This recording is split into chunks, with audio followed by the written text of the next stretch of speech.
Hi, it's Mistress Lydia and Jane Boon here. Hello, Mistress Lydia. It's such a pleasure to be here. Thank you for I'm, having me. I'm so excited to have you. I really, really am. I can't wait to get into more of a discussion with you about the book.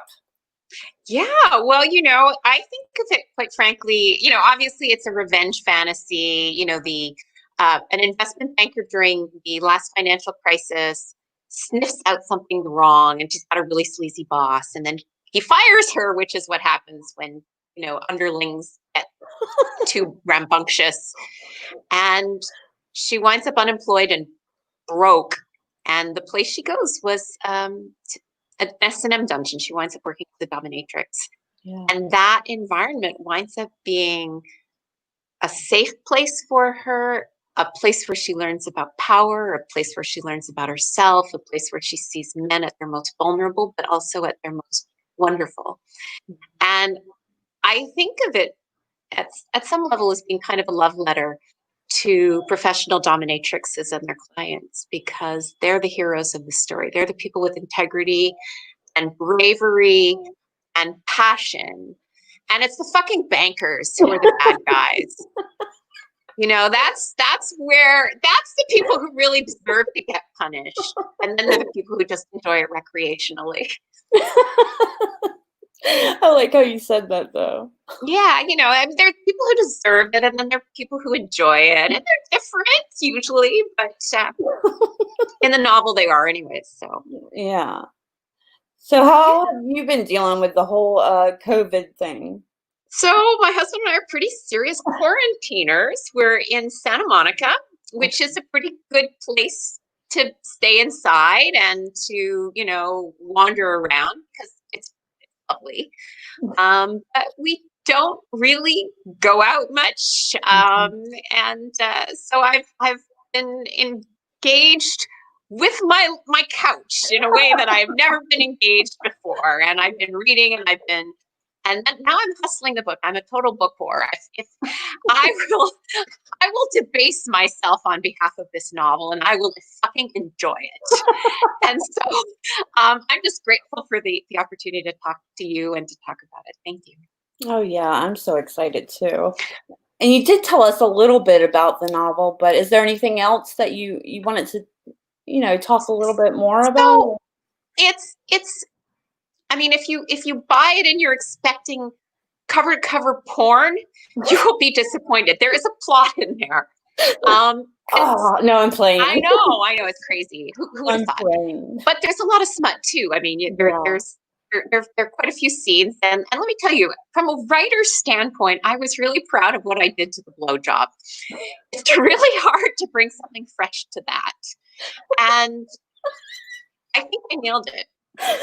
And and then uh, so what happens is my protagonist, who's the banker, has a best friend who is this like amazing art gallery lady. She's got her own sexy little gallery, but her secret life is as a dominatrix. It's how she keeps the gallery afloat. So she's like this worldly, sophisticated woman who will like berate her customers if they don't buy the right art. She will like, own the room in a way that my protagonist is like, oh my God, I want to be her. Mhm. And so I had to do sort of an introductory scene. So when my banker decides that she's willing to apprentice with this dominatrix, this uber dom, Mhm. it had to be kind of an awesome scene, right? Because she's so amazing and she's this art history grad.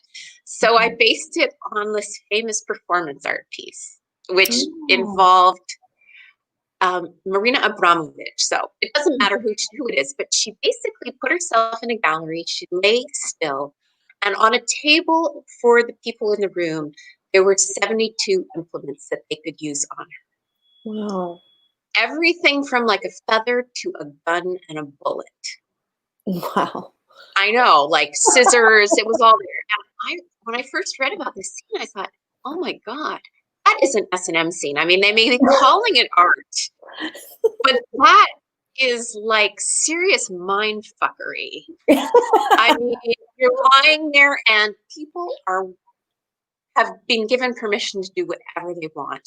Mhm. And I just thought, wow, wouldn't it be fun to teleport that into the dungeon Mhm. and to let this, gallery lady kind of lead a scene that involved crazy implements and a The client button. who was only given permission to say no. If he gave a safe word, it was done. And that would be the end of the scene. And so this was sort of how my protagonist gathered steam in the dungeon, where she kind of got a feel for it and discovered she had a knack. Mhm. And so she took out the scissors and then she cut off his underwear. And she does these things, and she's willing to intensify the experience for Mhm. the guy. And she's sort of awed by the response that she elicits and the arousal she witnesses, and the light bulb goes off. Mhm. Oh, And so she does. I can't wait to read it. Thank It like you. puts me back to day one. Yeah, when That you're really feeling. young, Yeah, that feeling that you have. Yeah. when the light During bulb goes on, training. it's so powerful. Yeah, it is. It really, really is. And it's hard to recreate. I mean, once we've experienced a lot of stuff. I mean, in my 20s, I was pretty crazy, and I tried a lot of things, and I liked most of it. And you know, but those were all like light bulb moments. Oh, Mhm. this is great. Who would have thought? And unfortunately, once you pass those light bulb moments, they get harder and harder to recreate because we've just Yeah. got more experience in the bucket, and just more life experiences to draw from. And it's just harder to move the needle in terms of getting that novel charge. I mean, you Mhm. must occasionally get it though, right? Yeah, I do. Yeah. Yeah. It's Nice. just I haven't tried, every single solitary thing. So when I No. do have to try something new and I'm willing to with a client, Mhm. I don't know, the light bulb goes off, sometimes then, and I'll see a different side of things that I haven't Yeah. seen before. Yeah. Yeah, and experiencing something novel from your partner's side too can be kind of reorienting. You're like, oh yeah, that's right. This is oh nice. Yeah.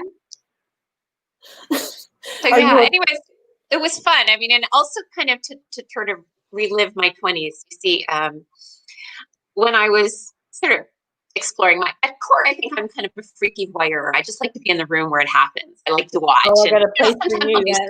stuff. Watching is always good. And when you're a cute and curious 20 something, everybody's willing to let you watch, right? Yeah. And so I was often there, and sometimes helping, sometimes not, whatever. And that was exciting. Yeah. I mean, just being there, witnessing that interaction, seeing the power shift, seeing the intensity, seeing the consequences of pleasure and pain and all that stuff being jumbled together. Yeah. So it was cool to revisit that. That's nice. We have a Yeah. club actually here. It's a swingers club, but they have a BDSM night, Mhm. and there'll be like probably 8 DOMs working, and a whole bunch of people coming in and having individual sessions with them. But you can watch. I You can think it's really exciting yeah, because it feels safe too. Like nothing's going to happen because you're in public, if you will, yeah, and you know you can yeah. watch. It's fun. Yeah. It is. It is. And it's like somebody else's ass is on the line. You can just take it all in. And Are you so a, do you practice BDSM lifestyle? I've dabbled. I've tried. Like as I said, I've tried just about everything and liked most of it. So Yeah, yeah, that's good. I don't like to categorize myself. It doesn't Yeah, feel comfortable. But I've yeah. had a lot of fun in play spaces. Okay, cool. Yeah. Yeah. No, I know how to tie some knots as evidenced by this. Oh, you did the knots on that. You did I that. I did the knots. Let me tell Oh. you, I know how to do it. I know how to do a body harness. Yeah. I know how to do some knots. Yeah. I've That's done one or two in awesome. my day. Yeah. That is Probably not as awesome. many as you, Madame Lydia, but I've done one or two in my day. That's awesome. Oh, Lord. But I will confess, so as I was writing the book and I was like, okay, that body harness thing. I had to look it up. I'm like, what the fuck is that called? So I mean, I consulted Midori's book on Japanese bondage. I'm like, Yeah. karada. Mhm. Yes. So I'm like, it's not like at the tip of my tongue. It required research. Yeah, it requires a lot of research and time, yeah, Oh my God. And those like art. Japanese, those shibari people are like maniacal about what they Mhm. do. They really are, and it's absolutely beautiful. It's artistic to me, Yeah. so When I definitely. was in Europe last summer, Mhm. I was in Antwerp. And I was like, what am I going to do tonight? I was by myself and I discovered that there is a shibari club in one of the suburbs. I'm like, I will go. Awesome. And why not? Right. Yeah. And once again, the voyeur is happily entertained. And I was just like struck how there were, I don't know, maybe a dozen places where they could connect, where they had the bamboo rods and they could put the ropes over. So they were doing suspension, which is, pretty advanced shibari. Oh, I love I'm it, like, yeah. all of them were taken. And like people were doing good work. And I'm like, when did macrame come back? You know, who taught all of these people all this stuff and how did they get so good? I mean, it was just sort of amazing. Yeah. I'm like, I have been in a cave, I think. That's what I say, I'm in my own bubble sometimes, and I need Yeah. to step out I of was it, like, yeah. I'm in Antwerp. I mean, it's not like I'm in Tokyo. I'm like in Belgium, and like there's a shibari club in the suburbs, and there's a whole That is facility dedicated to doing this really artistic bondage. And I was, the guy who owns the place was like just chatting me up, and I'm like, Mhm. this is really busy. He's like, I could install more spots. You may have to. I can see this business scaling. That's nice. Yeah. So it was a great day. I was a little disappointed. I think if I was still a hot young 20 something, I would have gotten a couple invitations, but I just got a couple looks. So Oh, I'm sure there you was got nothing to do except watch. plenty. Do you feel like the novel gives a accurate portrayal of, my profession? I hope so. I really hope so. Yeah. I mean, I didn't want to divulge too many secrets of the trade. Yeah. And for that matter, my own experiences dated back to my 20s. And so what I saw was a very specific period of time. I mean, we're talking mid 90s. Yeah. I mean, I look at what the ladies are doing now, with the electric gizmos and the advanced Yeah. technologies, and I think, holy shit, and they're not even engineers. I'm an engineer. How do they know how to do that? It's impressive, but the the sophistication of what you guys practice is quite astonishing. I mean, the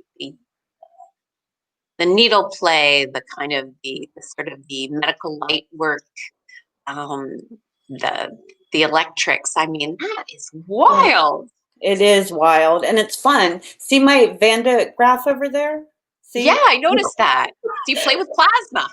Yeah, it's electric, or it's the Vanda graph. So Yeah, I do different things in my sessions with that. So wonderful. I love that. it's kind of scary, but people are Well, scared of it. people don't know what it is, so Yeah. but it's like a violet wand. I mean, it's a similar technology. Yep. Yep. Um, I wrote.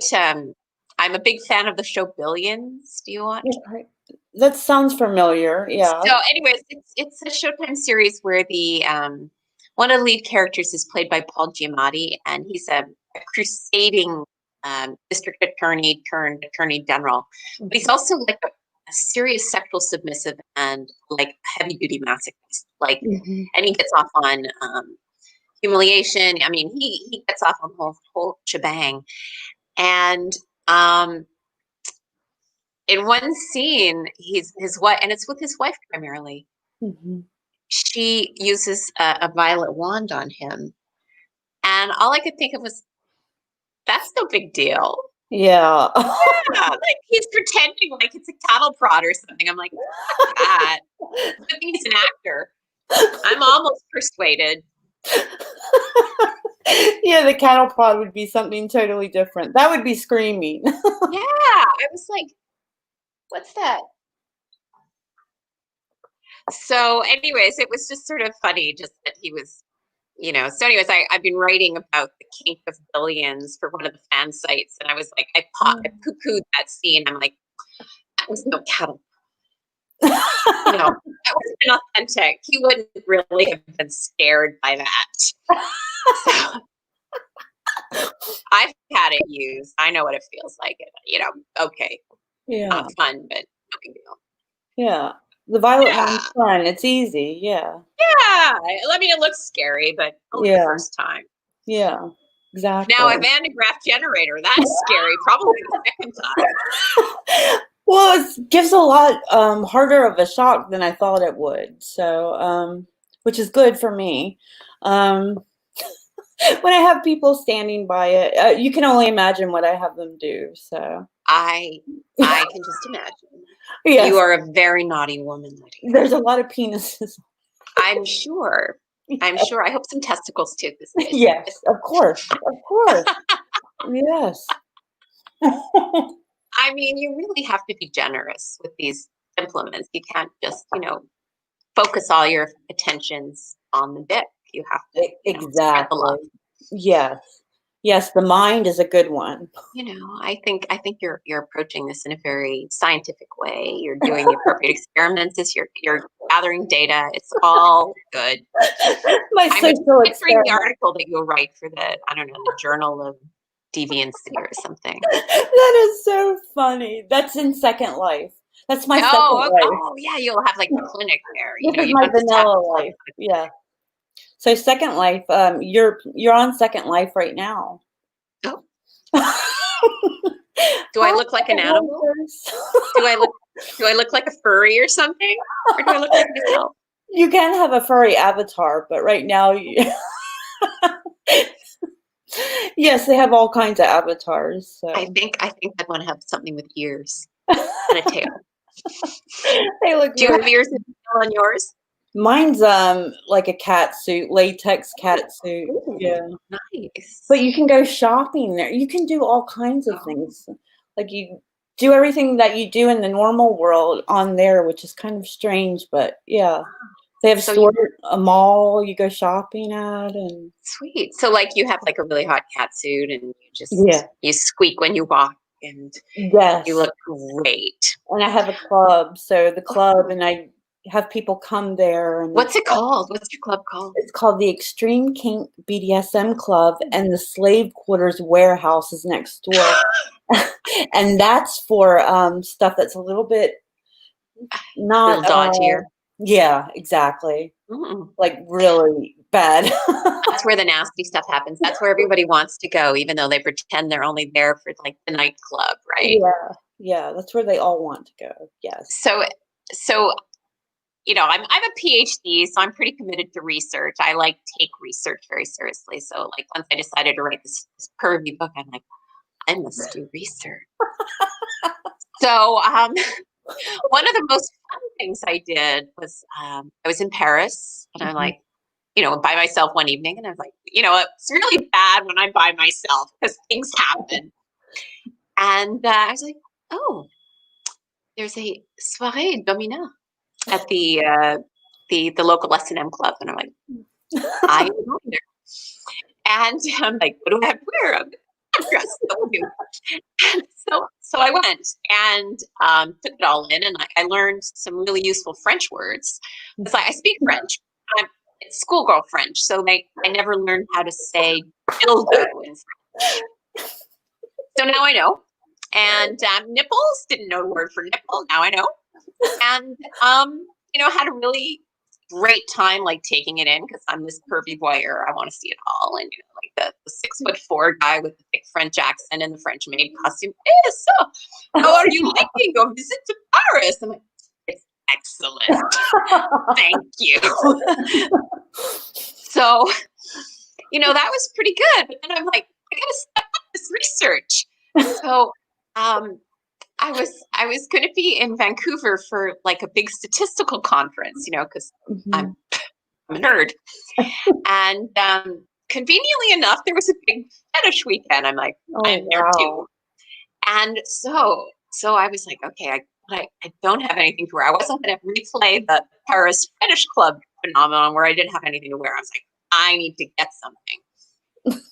Fortunately, there's like a fetish wear store not far from where I was staying in Vancouver. So I went and I bought a dress, and it was like crazy because the place was filled with people buying clothes for that evening. Yeah.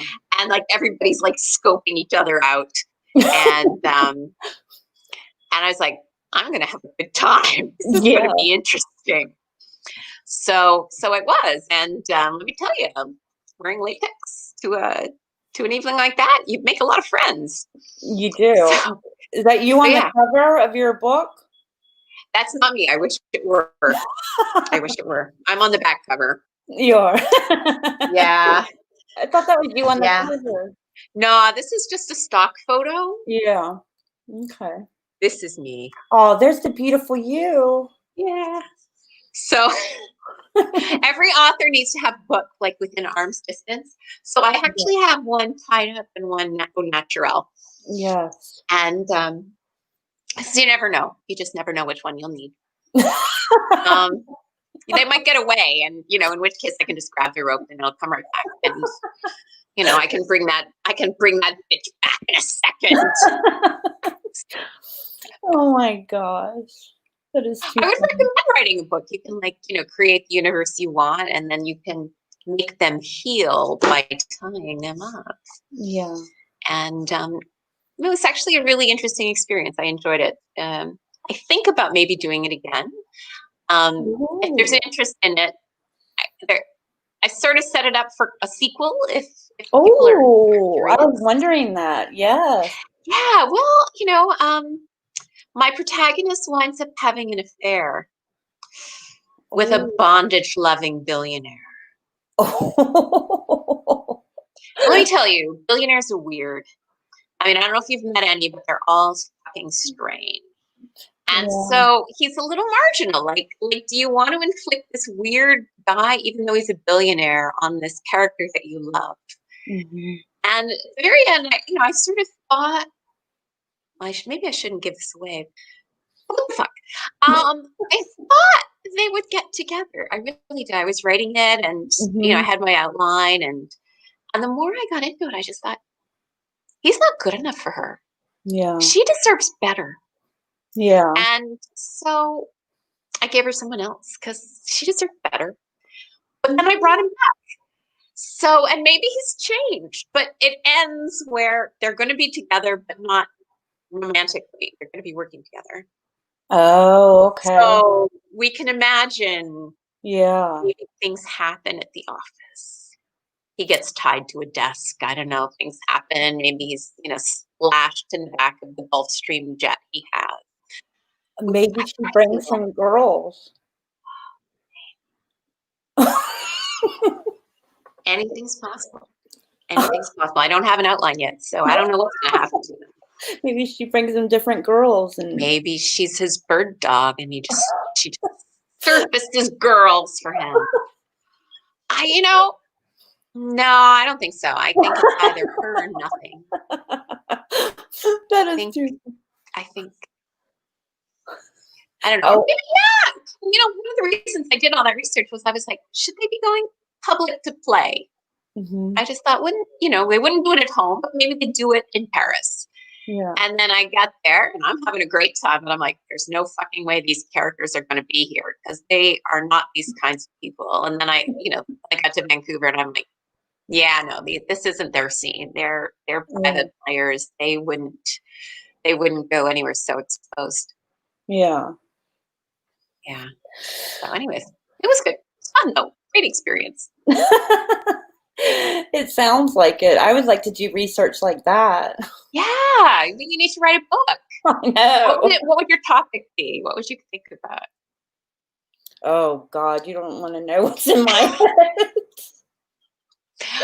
You know, I've often, people have said, "So do you ever take drugs?" I'm like, I don't need I am this drugged. head doesn't need that. It Yeah, would be a disaster. yeah, yeah. So, I have a drink on occasion, like tonight. So, well, I'll have a little champagne or yeah. cheap prosecco that comes in little bottles with Oh, yeah. the caps you pop off. Just if I'm feeling celebratory. Probably will tonight after I get through this. So it's 6:30 p.m. Santa Monica time. So I still have time for my evening cocktail. Yeah, you do. I'm jealous. I'm a little behind you. How did So you so get into character when you were writing the story? I know you went back to your 20s and yes. you were thinking about then. Is there anything else? Well, I think part of what drove me to write the book is I had always, a girlfriend of mine was sort of the model for the uber dom, the woman who was the elite dominatrix, who just had her shit together and, had an elegance, but also like this edge to her that Yeah. I always found very seductive and intriguing. And, you can't help but wonder, what would it take for me to be that woman? Mhm. And, I'm an engineer. I did the right things. I did my undergrad. I got good grades. I went to grad school. I did the things that were expected. And I thought, well, what would it take to be Erica? I'm like, well, it would take a professional disaster. It would take an economy where I don't see opportunity. It would Mhm. take a gift wrapped deal, like where I didn't feel exposed or at risk in terms of entering the demi monde. Let's face Yeah. it, the job is not without its issues. Yeah. And then I would need an exit strategy, and I thought that was actually the basis for the novel. Yeah. So, and in a way, I was just sort of projecting myself into that life. What would it take to become this over the top Uber woman who can, walk into a room, bring men to heel, be showered with gifts and money, Mhm. and just embrace her power. Mhm. And that was like one of the most pleasurable aspects of the book. I mean, just Yeah. trying on that life for size, seeing what it took, trying to imagine the pluses of the work, but also the minuses, because like you're working sort of on the edges, and that's not without its issues. Like some people are very comfortable describing what they're doing. Not everyone is. Some people have families that are receptive to their work. Mhm. Like, this is true with dancers. This is true with other types of sex workers. Mhm. And I decided my character would be secretive about it. And what does it mean to have a secret like that? Does it weigh on you? Do you feel weird when you're talking to your parents? And also, what does it mean to be working in a space that's sort of extra legal?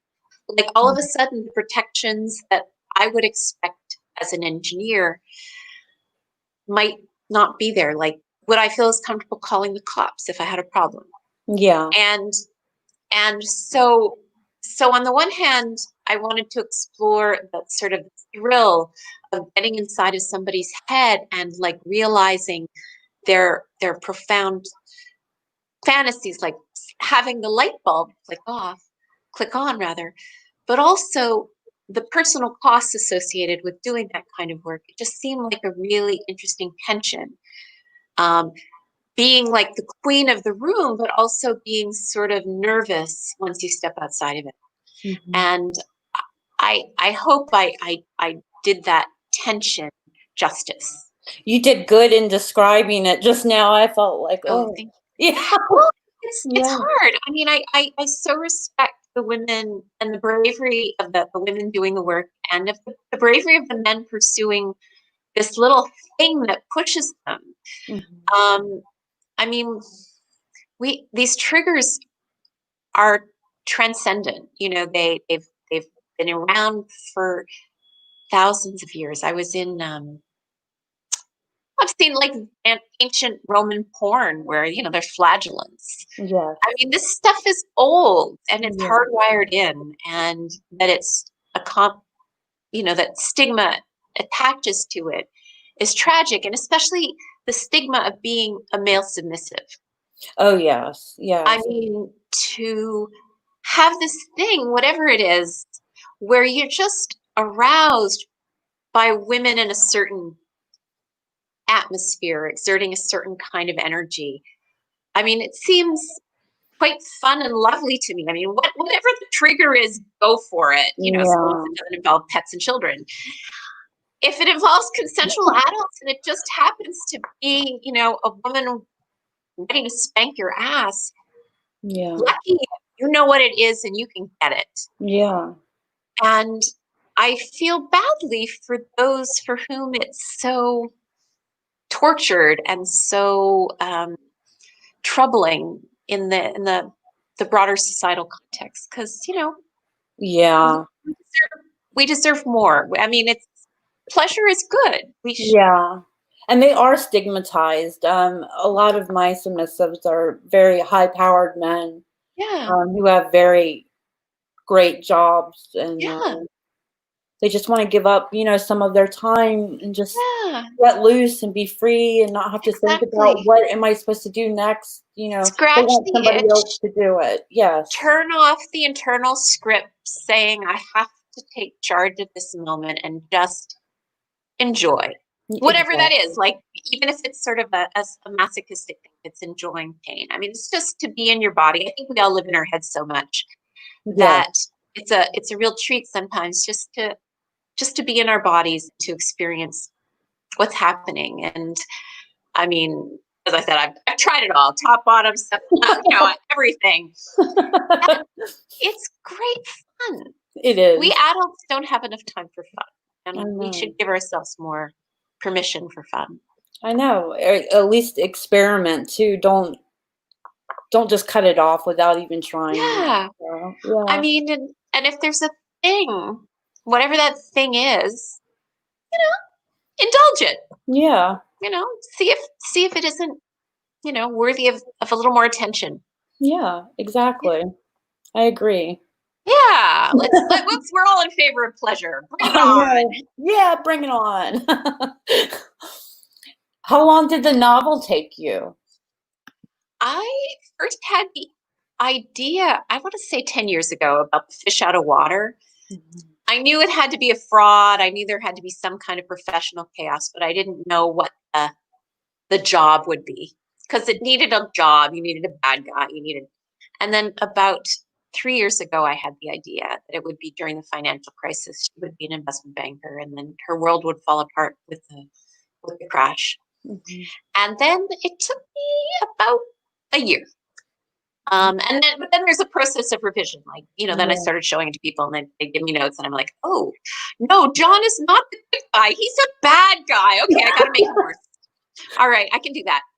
So, so it's so I started about 3 years ago, and then it took another year I finished it in about a year. It took about a year before I got an agent, and then Yeah. and then another 6 months before I found a publisher. Wow. Yeah, so Yeah. it's a long gestation period. Mhm. These things don't happen fast. Mine's Oh, pretty no. fast. My Yeah, novel yours story. was fast. Yeah, that was pretty fast for, Yeah, for fiction. yeah, for anybody else. Yeah, Um, oh, yeah, you played a dominatrix in Gotham. I Tell did. us tell us about that experience. So I did theater in college, Mhm. and I'm a bit of a ham. And a couple years ago, I took improv classes because I wanted to improve my public speaking style. And Mm. all my classmates were these cute little young actors and actresses trying to like bolster their resumes. And they were all working as background actors because I was living in New York then. And I'm like, Mm. how do you do that? And so I started doing it, but I love costume stuff. So dressing up was my thing. So like a police officer in the fight scene in the big Batman Bane fight scene. Let me tell you, that's hard work. Fake fighting with like men who are half your age, but I was ready for that. And so anytime I saw costume shit, I would apply for it. And then anytime I saw S&M stuff because of like my crazy 20s, I was like, I want in. I want in. And so I applied for this opportunity. They want like a real dominatrix. I'm like, I'm real. Yeah. And so there were 4 of us who were interviewed for this Gotham thing. And there were 2 young women in their 20s who were like knockouts, like wearing like club PVC dresses with all sorts of legs showing. And then there was this really statuesque woman in like this black leather, because you also dress up for your interviews because you want to look like you can actually do the work. And then there was me, the old lady of the bunch, and I'm wearing leather pants and a bustier. But I'm like, I'm here for the story. They're never going to pick me, right? Because of course they're going to pick one of the hotties in the PVC dresses. So I was just having a good time. So we wound up being marched. Oh, they were also interviewing thugs. So there were these big burly men in the room with us and sort of circling us like predators. I loved it. Yeah. something. So we wind up going in like a parade through the hallway of this very large building. And Kevin Bacon is crossing our paths and he does this double take. And so I sort of looked at him and I'm like, yeah. You got any bacon? So, and he just like, oh, and he keeps moving. I'm like, okay, sorry, girls, I scared him off. So we arrive and they interview the thugs and they're hiring a bunch of thugs. And I'm like, maybe they'll hire a bunch of dominatrixes. Wouldn't this be awesome? Because I'm reconciled to the fact there's no way they're going to pick me alone. And so they interview us and it's the director and he has questions. He's like, well, what do you think this scene should look like? I was ready for that. I said, well, I think some really artful rope bondage. You said the guy's going to be wearing a white t-shirt, maybe some black rope that'll really pop against his skin. I mean, I was just like, oh, you sounded I was like ready. Yeah. And like the woman in her 30s was like, Shibari. And then the 2 young ones were just nodding. And I was just like, I was in it because I figured there's just no fucking way they're going to pick me, but I want to have fun, right? And so there are a few more questions, and I was just like throwing my ideas out there like a maniac. And then the 30-something would go, yeah, metal would be nice. And then the young ones were like, And so we get back to the room and we change out of our like pervy outfits, and it didn't require much changing for me. I mean, I can wear leather pants anywhere. And I'm just hanging out and I'm telling the 20-year-olds, God, it was so nice meeting you. I can't wait to see you on the screen. Good luck. And then the production assistant comes back and she's like, so Jane, we'd like to go to costume with you. I'm like, oh, that's awesome. Yeah. And I think they were a little incredulous too. So I'm like, the old lady's got game. Yeah. The old lady's got game. And yeah, so it was pretty great. We and then as the shoot was happening, I was like just so excited, so in the moment. It never occurred to me that my tits could fall out and my ass would show it. I was just there in the moment. I was feeling self-conscious. I could never have done that in my 20s. I mean, yeah. But I was having a great time, and I got to toss this guy around, my scene counterpart. He was Judge Turnbull, and I had devastated him, and I was just like manipulating him like a rag doll. And between takes, he was shaking, and so I after about the second time, I sort of took him aside. I said, "Am I being too rough on you? Do you want me to turn it back? I can dial it down." Oh, No. I'm just experiencing the humiliation the judge must feel. I'm like, oh, he's a method actor. Okay, great. So I just kept throwing him around, and then they gave me a line, which was exciting. yeah. And My ass didn't fall out. My tits stayed in place. Everything was good. That's awesome. It was a great day. Yeah. It'll never be better than that. My TV experience had its pinnacle that day. It got me my SAG card. I can now vote on movies. I'm like, it's good. That's awesome. That's good. Who wouldn't want to do it? That's awesome. Right. Yeah. So I feel pretty lucky. And it's fun too, because occasionally I'll put it on Netflix and see what's going on. I'm like, oh, there I was, my 20 seconds of awesome. Yeah. It's only longer, it felt like a day because they took lots and lots of takes, but it's really. Oh yeah, it takes a long time just to get a couple of minutes. Yeah. Yeah, but then a smile for the camera. Exactly. That was great. Yeah. So, what do your friends and family say about your book, your novel? So my husband thinks it's wonderful. I have like the best husband. And he's a pretty accomplished journalist, but he was married before me to a woman who wrote books about sexual fantasies. So he's like numb to this stuff. Nothing shocks him. I'm like, so honey, I'm going to a fetish thing. He's like, oh, wonderful. So tell me all about it when you get back. And he's really That's remarkable good. man. Yeah. That's awesome. And I haven't shared the book yet with my parents. Yeah. But it just some people received it today through, if they were Amazon Prime members. So I'm like, yep. My brother-in-law has been giving me status reports. He's like, I'm on chapter 3. I haven't found anything sexy yet. I'm like, you're just there. You're almost there. They're short chapters. Keep going, Bill. So keep motoring. That is funny. How did you come up with the title, Edge Play? It's a good title. Really good. It is. I wish I could claim it. My working title was The Substitute because I like the idea of a substitute dominatrix. Yeah. But my editor and publisher came up with it, and very good. I don't know where she came up with it, but as soon as she said it, it's like, holy fuck, why didn't I come up with that? Because that is so good. It is good. I was like, it's a term of art in S&M, but it's also kind of has applications in the finance world where she also works. Yeah. I mean, and it's such a sexy concept. Yep. I mean, playing on the edge, seeing what you can take. I mean, selling the worst kind of misery or pleasure or whatever, the mind fuck. It's fun. I like how your voice changes when you say that. It's very sexy. Oh, really? Yeah. Yes. Well, thank you for noticing. Let's just say when I was in my 20s, I was pretty good. I bet you were. I bet you are now. Oh, no, I'm a boring married lady now, but in my 20s, I was something. Do you plan on writing more novels? Or?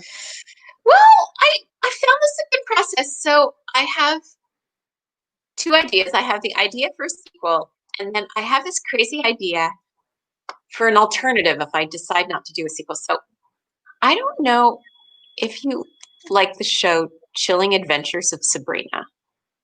It's on Netflix. It's Sabrina the Teenage Witch. Oh, yeah. But like with a feminist sensibility. So we have this little apartment in Vancouver, and they changed the tax law, so I had to rent it out. And it was rented by one of the stars of the show.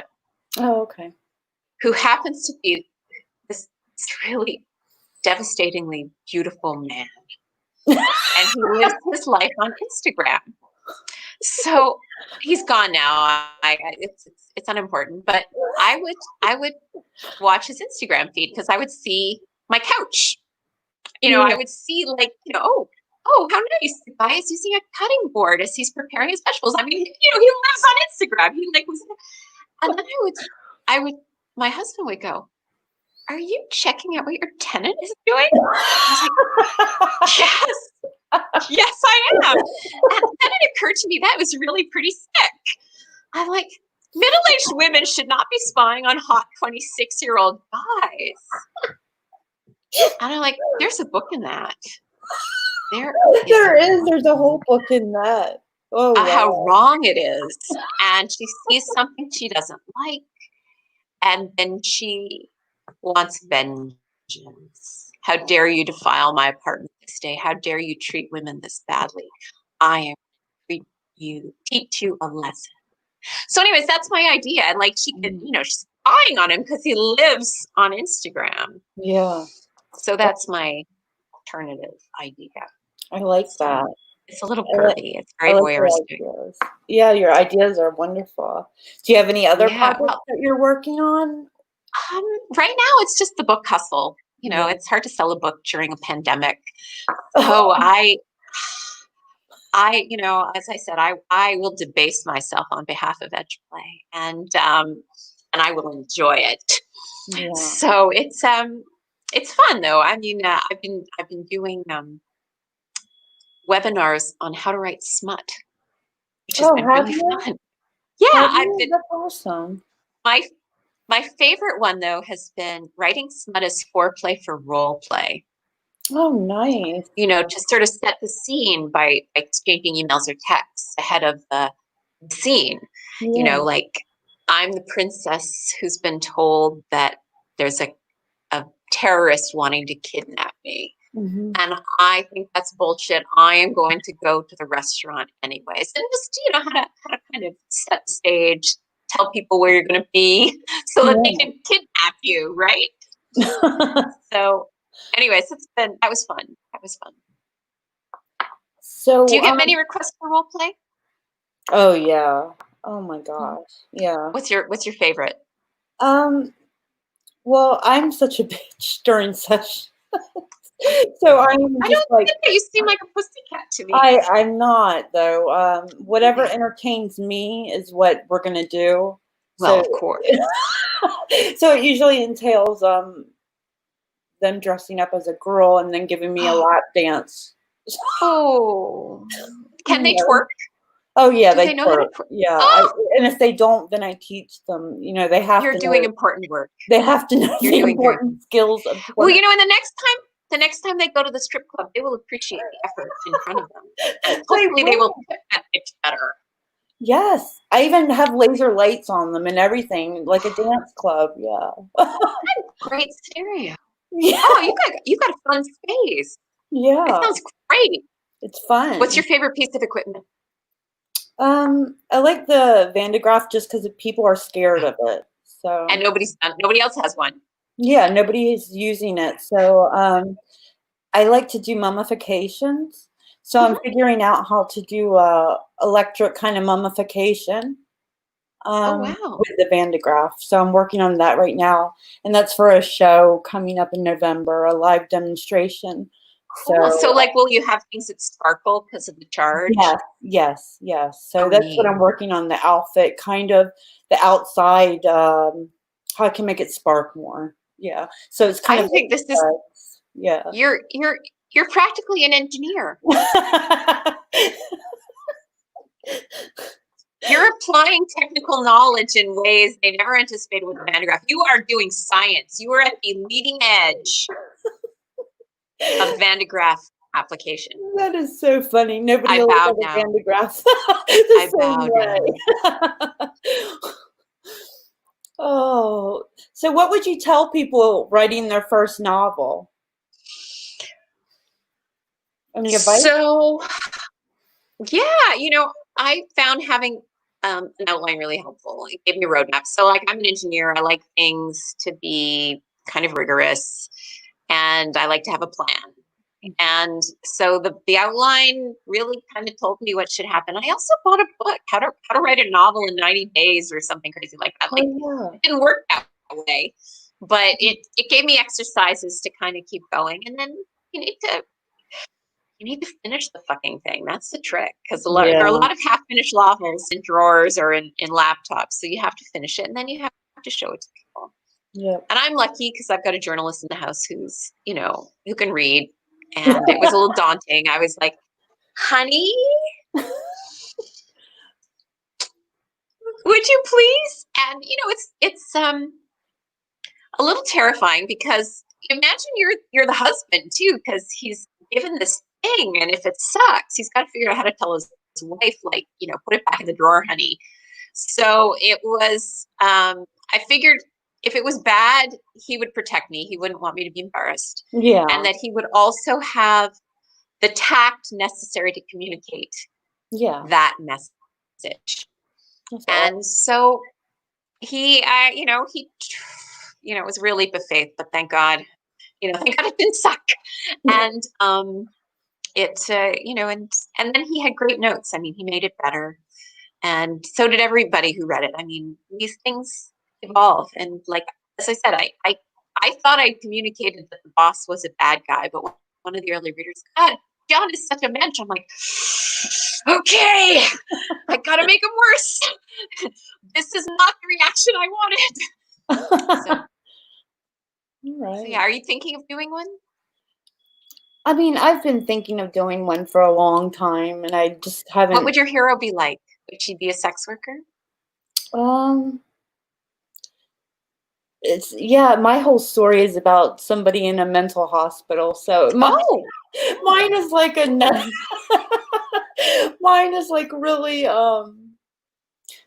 because I worked at a mental hospital at one time, and it was a state mental hospital.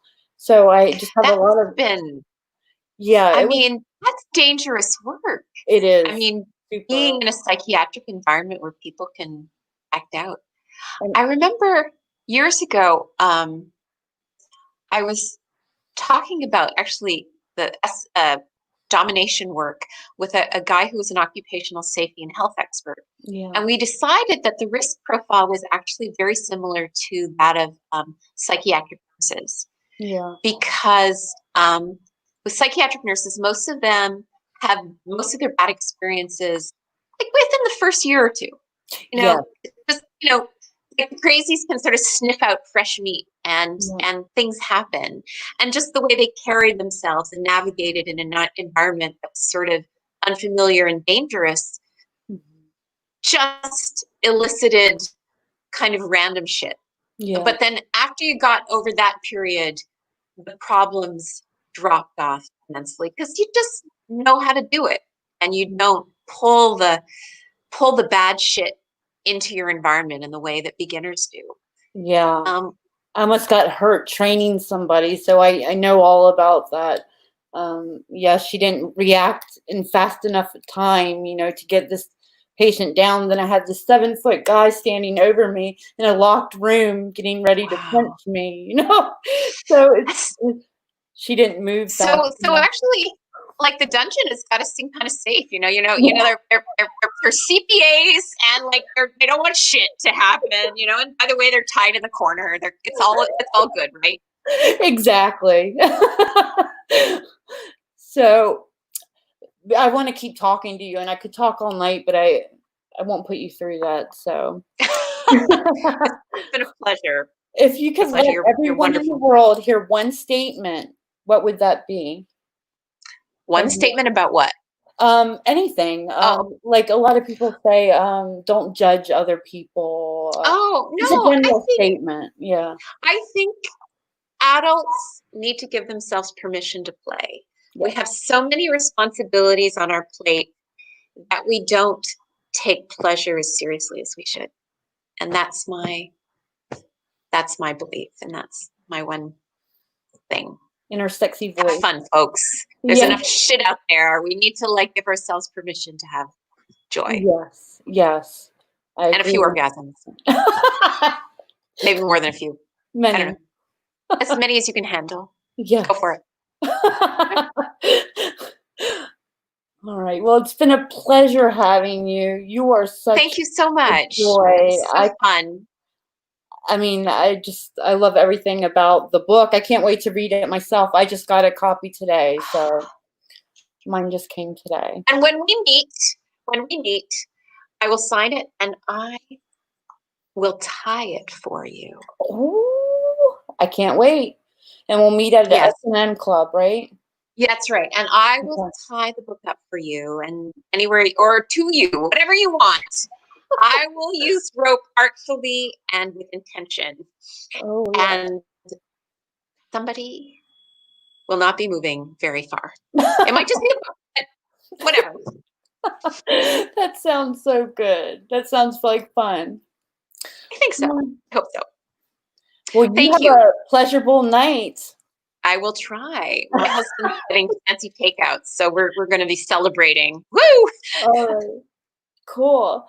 All right. Well, thank you so much. Thank you, Lydia, and Bye. good luck with your business, and good luck with your own experience in lockdown. I know these are weird times. But I Yeah. think your colleagues and your playmates should appreciate your seriousness and your dedication to their safety. Yes. Thank I'm you. certainly impressed by it. Oh, you are so sweet, and I love your sexy voice. Oh, thank you. All Well, right. we can just flirt. We can just flirt while people watch, you know.